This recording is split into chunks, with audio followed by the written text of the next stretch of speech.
안녕하세요 여러분들. 계속 이어서 지난 시간과 이어서 하겠습니다. 이번 시간은 여러분들 쭉 넘어가서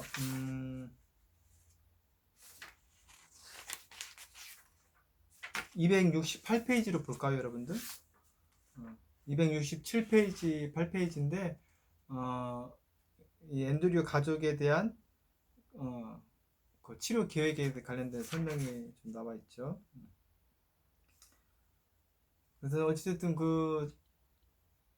처음에 그 이중관계로 보내줬던 그 치료는 실패했지만 이 유도프스키 박사님이 이제 설계한 치료로 볼 수가 있죠. 근데 보면 예를 들면 267페이지 맨 하단에 이런 얘기도 중요한 내용이죠. 라나가 물려받을 유산을 앤드류로부터 보호하는 것. 가족 간의 그런 우리가 흔히 뭐 사회에서도 뭐 가족 간에 뭐 칼부림 일이 일어나는 뉴스라든가 그 칼부림 원인이 뭐 재산 문제였다든가 뭐 이런 거 흔하게 뉴스에서 보지 않습니까? 그러니까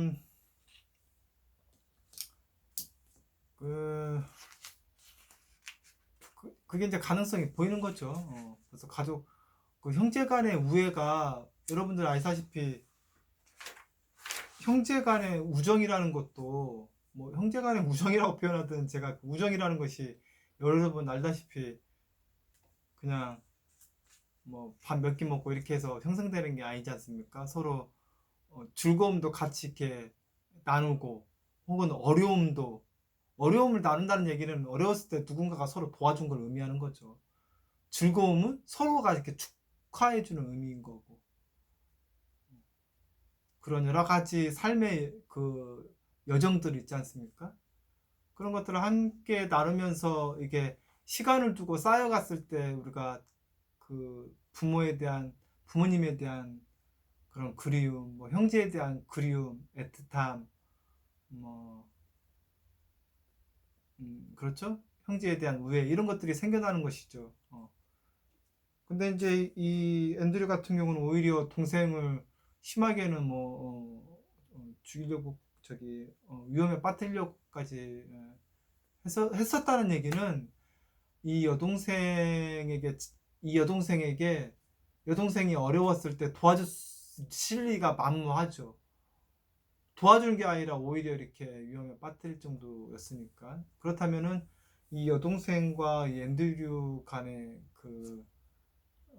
심리적인 그 거리감은 꽤 클 것이다라고 예상할 수가 있죠. 그러니까 반사회성 성격 장애를 가지고 자라나는 이게 부모님이 주도 면밀하게 잘 관찰해야 하는 것이 되는 거죠, 사실은. 초등학교 이전부터 물론 마찬가지겠지만 어렸을 때부터 아이에게 따뜻한 관심을 가지고 바라봐야겠죠. 그러니까 아이를 다 어디다가만 맡겨만 놓고 뭐 친정 부모님한테 맡기든 뭐 유치원에 맡기든 맡길 수는 있죠. 근데 맡겼다가 찾아왔을 때 이 아이를 잘 유심히 관찰하고 관찰이란 표현보다는 아이와 이렇게 마음 연결을 항상 나누고 그러니까 현대 사회에서 어쩔 수 없는 것들이 많이 있지 않습니까? 아이들과 떨어져 있을 수밖에 없는 여러 가지 환경이 있을 수도 있고 그런다 할지라도 우리가 아이들을 잘 우리가 따뜻하게 바라볼 수 있는 거죠. 같이 이렇게 근데 문제는 이게 이렇게 대대로 이렇게 가는 거죠. 보통은 이렇게 반사회적 성격이 자꾸 생기는 이유도 그렇고 그 부모에게 뭔가 이 자녀가 뭔가 따뜻한 걸 받지 못했어. 그렇기 때문에 나도 아이한테 별로 줄 게 없게 되고 무관심하게 되거나 아니면 뭐 무관심하진 않은데 그 양육 방식이 너무 이렇게 건강하지 않은 방식으로 되거나 여러 가지 이유가 생기는 거죠. 그러니까 어쨌든 훈육이나 양육 방식이나 사람을 관계하는 방식은 여러분들이 지금 우리가 그 산업광고심리학과에서 상담 트랙 있지 않습니까? 그러니까 물론 다른 그냥 상담 전공자들도 있고 대학원에서 또 상담 전공이 따로 있죠. 대학원에서 우리가 많은 훈련 기간을 가지지 않습니까? 그러니까 아이들을 훈육하든 사람 간의 관계를 하는 것도 이렇게 학문적으로 우리가 굉장히 오랫동안 배운다는 이유는 이게 저절로 성취되지 저절로 성취해서 잘 하시는 분도 계십니다. 물론 때로는 상담자보다도 더 상담자다운 일반인도 계시죠. 무슨 말씀인지 알죠? 막 상담자도 아닌데 이렇게 마음이 참 따뜻하고 지혜도 높고 뭐 이런 일반인 분들이 계시잖아요.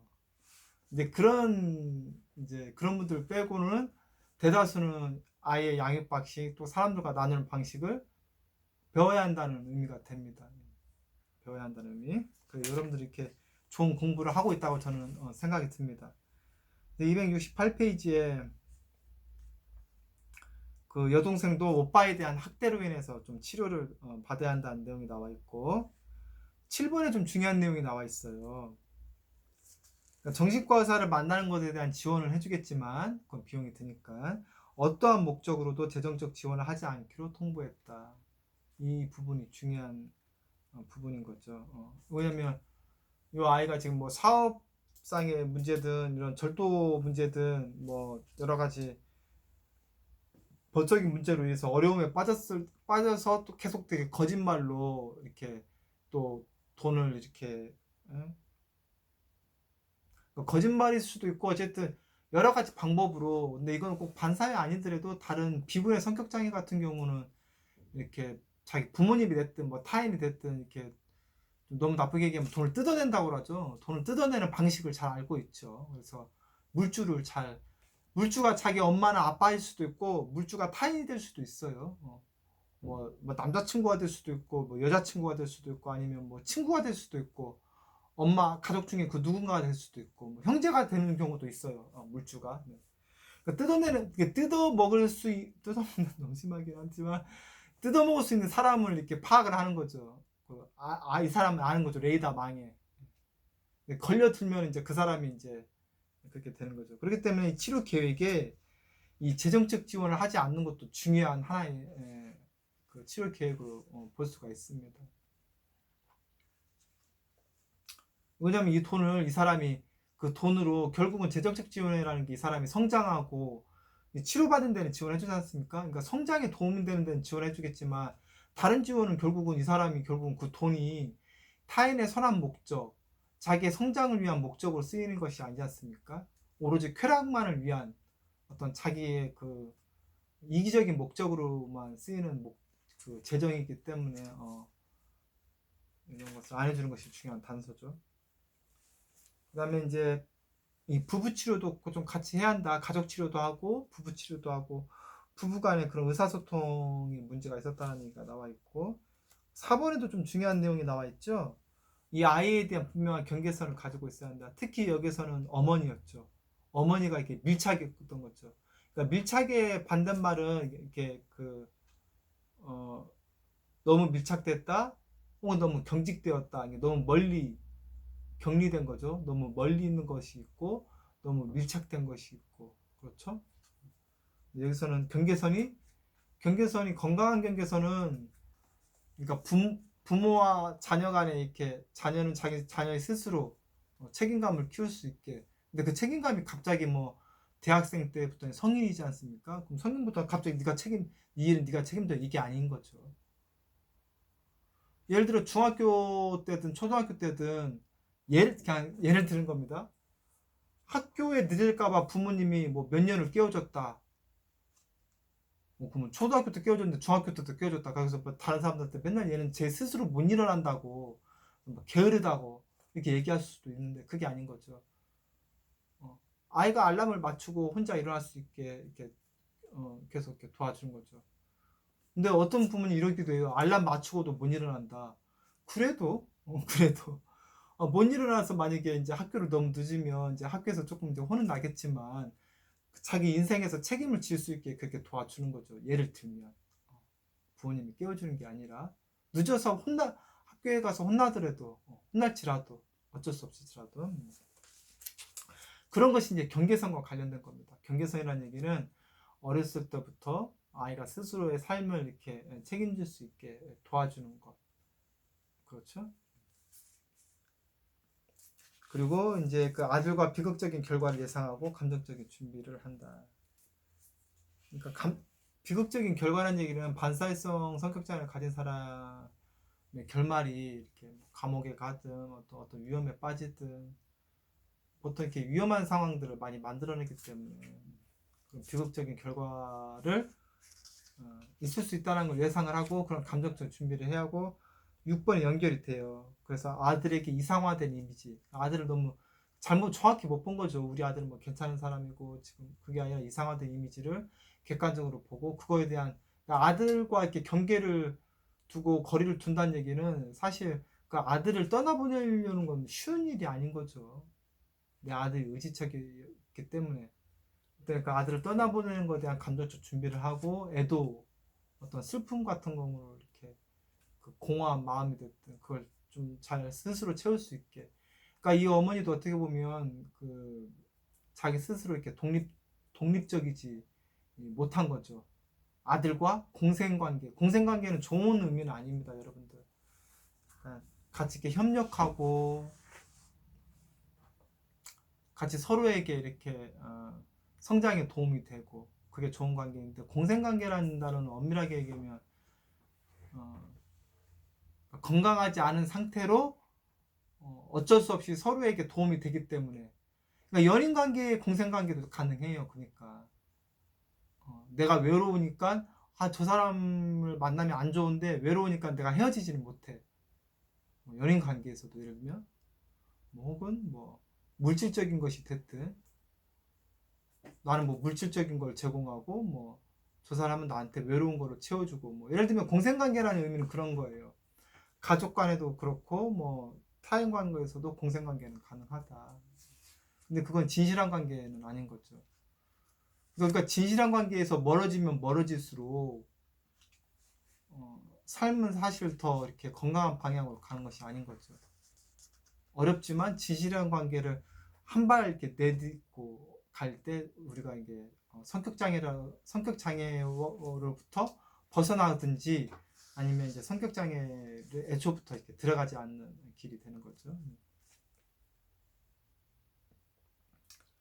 그래서 269페이지의 앤드류의 성인기는 여전히 그 거짓말을 많이 하고 다른 사람들을 이렇게 이용하는 대상으로서 생활을 계속 지속하는 그런 내용들이 나와 있습니다.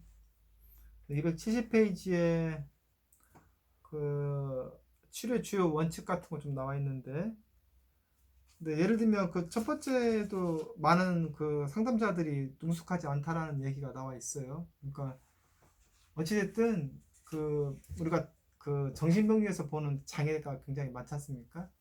거기에 한두 사례 가지고는 안 되고 다양한 사례 경험을 통해서 경험도 있고 그걸 삶에서 이렇게 적용시켜보고 이해할 수 있는 상담자가 지혜로운 상담자죠. 그러니까 능숙하지 않기 때문에 오히려 그 치료에 도움이 안 되는 경우가 있을 수 있다. 좋은 의도를 가졌지만 오히려 이렇게 조종당하기도 한다. 그런 내용도 나와 있네요. 그리고 하나, 둘, 셋, 넷, 다섯 번째 줄에 그 이 반사회적 성격장애는 가족 구성원들을 이렇게 속일 수 있는 사람과 속일 수 없는 사람을 이렇게 구별해서 분열시키기도 한다. 가족 구성원들을 분열시킨다고 했는데 사실은 이렇게 타인과의 관계에서도 이렇게 분열을 조장하지요. 그러니까 이 사람들 마음에서는 다른 사람들이 사람에 대한 인간에 대한 그 인간애가 있는 게 아니기 때문에 그렇죠. 분열시키는 거는 이들한테는 자기 열등감을 보상받는 방식일 수도 있고. 그러니까 성격적인 사람들은 막 그 열등감, 질투심, 시기심, 약간 이게 부정적인 감정들이 많이 있기 때문에 다른 사람들이 다른 사람들에 대한 그 진정한 축하, 다른 사람들에 대한 배려, 다른 사람들이 잘 되는 모습 이런 것들을 보기가 어렵죠. 그렇기 때문에 분열시키는 행동을 하죠. 그래요. 받아들이지 않는 거. 271페이지에 맨 상단에 그 주황색 글씨, 갈색 글씨 보시면 외래 치료하면은 좀 실패할 가능성이 크다. 근데 사실은 외래 치료일지라도 꾸준하게 정기적으로 성숙한 상담자에게 상담을 받으면 저는 괜찮다고 생각합니다. 당연한 거죠. 성격적인 사람 아예 치료를 받지 않는데 외래라도 정기적으로 좋은 상담자에게 치료받는 것, 이게 중요하다. 근데 이제 여기서는 이제 좀 상담자가 이제 조금 자칫 잘못하면 내담자가 거짓말과 기만이 만연해 있기 때문에, 만연해 있다는 얘기는 그게 일상이라는 얘기예요. 환자의 삶에서 실제 무엇이 일어나고 있는지 알기 어렵기 때문에 치료에 실패한다, 그런 말을 한 거죠. 그러니까 당연히 우리가 사실은 내담자 이야기의 사실 여부를 뭐 가리는 게 로저스 시킨 거죠. 그건 중요한 건 아니다. 내담자의 마음을 공감해 주는 거다. 그런데 성격장애인 경우에도 앞에서 나왔지만, 앞에서 우리가 기억이 나시죠? 앞뒤 내용이 다른 거를 많이 발견할 수 있대. 그럴 때마다 직면시켜서, 직면이 중요한 게 아니라 먼저 그 사람의 제2의 부모 역할을 해줄 필요가 있죠. 제2의 따뜻한 부모 역할을. 그래서 거짓말을 하는 걸 처음에는 직면시키지는 않지만 나중에 충분히 라포가 형성됐을 때 따뜻하게 내 생각에는 이런 것 같은데 너가 이런 것이 오히려 너한테 도움이 될 것 같은데 뭐 감정 공감해주면서 도와주는 거죠. 치료의 단점들 272페이지 나와 있네요. 첫 번째가 그거죠. 자기가 문제가 있다는 걸 믿지 않기 때문에 치료에 가지 않는다는 거. 본인이 보통은 성격장애인 사람들이 자기가 성격장애인 걸 모르고, 특히 성격장애라는 용어는 우리가 여러분들이 이렇게 심리학을 배우신 분들이나 성격장애라는 용어를 알지 일반인 분들은 거의 모르실 거 아닙니까? 이 장애 진단을. 뭐뭐 연예인들이 뭐 공황장애니 이런 거를 자꾸 방송에서 얘기하니까 그런 공황장애나 우울증이나 이런 것들은 흔히 알지만 ADHD 같은 거 방송에서 많이 나오는 거 외에 성격장애는 많이 쓰이지 않기 때문에 본인이 성격도 장애가 된다라는 그런 인식 자체가 없겠죠. 성격이 정신병리의 장애 하나가 된다는 걸 모를 것 같습니다. 그리고 자꾸 치료자에게 거짓말을 하려고 하기 때문에 치료가 어렵다는 것이죠. 치료자를 위협하거나 협박하기도 한다. 다섯 번째, 관계를 형성한 능력이 없기 때문에, 그러니까 관계를 형성한 능력이 없기 때문에, 그렇죠? 관계를 형성한 능력이 없다는 것 자체가 이제 어려운 거죠, 사실은. 쉽지 않은 거죠. 그러니까 임상 경험이 많고 상담자가 따뜻해야 돼요. 반사인 분하고 치료적 관계를 맺으려면. 왜냐면 그 사람들이 치료적 장면까지는 오는 경우는 있어요. 근데 그게 이유가 많아요. 안 하면은 뭐 이혼한다고 하니까 뭐 아내가 됐든 남편이 됐든 뭐 이혼하겠다고 하거나 아니면 뭐 법적인 문제 때문에 어쩔 수 해야 한다거나 이렇게 와요. 와서 그래서 이렇게 어느 정도 이렇게 뭐라고 해야죠? 협조 해주는 척을 하는 거죠. 예. 미안합니다. 죄송합니다. 또 여기서 또 척을 이렇게 상담 잘 정기적으로 또 잘 오기도 해요. 보통은 그게 이제 척이에요. 그게 치료자를 기만하는 자 행위인 거죠. 결국은 치료자를 속이는 행위에 능숙하다고 했지 않습니까? 그러니까 반사회적인 모습을 가리고 이렇게 협조적이고 뭐 이런 모습도 잘 보이는 거죠. 근데 실제 그러니까 자기 어두운 면, 자기의 폭력적인 면, 다른 사람을 기만하는 면, 이게 자기가 알아요. 예를 들어 자기가 폭력적인 면이든 뭐 부부싸움으로 왔다. 그러면 자기가 뭐 아내가 됐든 뭐 자기 아내를 자기가 굉장히 뭐 심하게 뭐 폭력을 했다거나 이거를 이렇게 자기가 이렇게 드러내놓고 얘기하는데 얘기를 안 하는 거죠. 예를 들면 폭력을 안 한 것처럼. 예를 들면 이제 아내도 두려워서 잘 함부로 그거는 얘기를 또 못 꺼낼 거예요. 뭐 맞은 이야기라든가. 근데 많이 하나 꺼내들 거 되더라도 이제 거기에 대한 긴 이제 합리화가 이제 들어가겠죠. 그래요. 나중에는 이제 치료자가 뭐 10번 같은 경우는 좌절하거나 분노할 수도 있다. 이 얘기는 뭐냐면 성격장애는 굉장히 예를 들어 오래 막 왔는데도 별로 그렇게 상담자에 대한 어떤 변화에 대한 감사함이나 기쁨이 없어요. 근데 변화 자체가 물론 없으니까 감사하는 것도 없겠죠. 왜냐하면 형식적으로 오니까. 그러니까 진전이 없는 거에 대한 좌절이나 어떤 상담자가 뭐 분노가 일어날 수 있다. 근데 이거는 어떻게 보면 이제 그게 제가 앞에서 얘기한 그 깊이가 이렇게 충만한 상담자는 아닐 수도 있어요. 그러니까 뭐냐면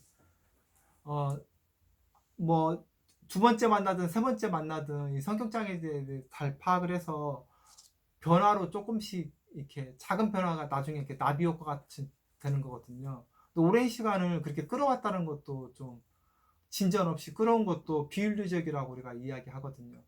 효과가 없으면 다른 사람한테 보내야 돼요. 효과가 없으면 어느 정도 진전된 효과가 없으면 기간에도 불구하고. 왜냐면 효과가 없다는 얘기는 그 상담자의 어떤 뭐 능력 문제가 됐든 어찌됐든 뭐 여러 가지 있기 때문에 치료의 진전이 있는 곳으로 의뢰를 하는 것이 윤리적이라고 하죠. 그러니까 시범 내용도 우리가 치료자 입장에서 생각해 볼 수 있죠. 진척이 없으면 좌절할 것이 아니라 빨리 보내야죠. 그래요. 그리고 반사에서 성격장애로부터 보호하는 법 같은 거 좀 나와 있네요. 중요한 내용들 많이 나왔네요. 276페이지에 그 276페이지 관계에 대한 검토 바로 위에 그 사람이 정직하고 건실하다는 것을 확신하는 데 필요한 건 무엇이냐. 그 사람이 믿을 만한 사람이라는 걸 확신하는 데 필요한 건 무엇일까요, 여러분들? 근데 그 사람이 건실하다는 걸 믿으려면 내 그 감정에 대한 그 느낌이나 감이 좀 좋아야 합니다. 그러니까 자기 자신에 대한 느낌이나 감정을 잘 이렇게 돌볼 수 있는 사람이어야 다른 사람 거를 볼 수 있기 때문에 내가 무딘 사람이면 똑같이 속을 수 있죠. 답은 느낌이나 감이 뛰어나야 한다. 그러니까 바로 그 아래 나와요. 자신의 감정에 주의를 기울여야 한다. 자기 감정을 잘 느낄 수 있어야만이 다른 사람의 감정을 느낄 수 있습니다. 이게 대답인 거죠. 그래서 결국은 278페이지에 그 반사에서 성격장애를 판단하는 도움이 되는 것은 그 사람을 믿을 수 있는가, 그 사람이 약속을 잘 지키는가. 반사회적인 사람은 약속을 했다가도 뭐 까먹지는 않는데 어떠한 이유를 대서 금방 취소시켜요. 뭐 당일 취소시키든 그 사람 이제 본인이 먼저 얘기 안 하면 가만히 있다가 취소시키든 난폭하게 행동하는 것, 다른 사람들이 위험한 존재, 해로운 존재, 관계를 끊으라고 충고하는가. 물론 관계를 끊으라고 충고할 때에도 그게 참 이렇게 원래 조금 이렇게 좀 지혜롭고 이렇게 현명한 사람이 얘기해주면 좀 더 솔깃하죠. 근데 어쨌든 그 보편적인 사람들이 이렇게 저 사람 해롭게고 위험하게 본다면 귀담아 볼 필요가 있는 거죠. 특정인을 좀 얘기하긴 뭐한데 그 예를 들면 아티스트 낸시랭 있었죠. 낸시랭이 나름대로 그 뭐 작품 세계도 깊이가 있고 이게 예술하는 분들의 그 예술성은 좋은데 그 1년 전인가요? 뭐 계속 막 뉴스에 나왔지 않습니까? 그 어떤 그 결혼할 사람이었는데 그 결혼을 했죠. 결혼 전부터 그 사람의 무슨 막 그 여러 가지 전과가 이렇게 드러나면서 근데 전과가 없었다는 걸 있었다고 한 게 아니니까. 근데 이제 낸시랭은 계속 그게 이제 사람들의 모함이라고 얘기했었고, 근데 결혼을 해서 결혼 생활하면서 진짜 폭력이라든가 이런 데 이제 노출돼서 그런 안 좋은 일이 있었죠. 낸시랭에서는 주변에서 그렇게 그 사람을 만류를 많이 했다고도 뭐 뉴스에도 나오고 어쨌든 뭐 그런 예의가 있는 거죠. 예를 들면 이렇게 좀 안타까운 사실이지만 그거를 이렇게 보는 그게 없었다면 그게 바로 그때 그 낸시랭의 그 남자인 그 사람도 어떻게 보면 반사회성 가능성이 큰 거죠. 네.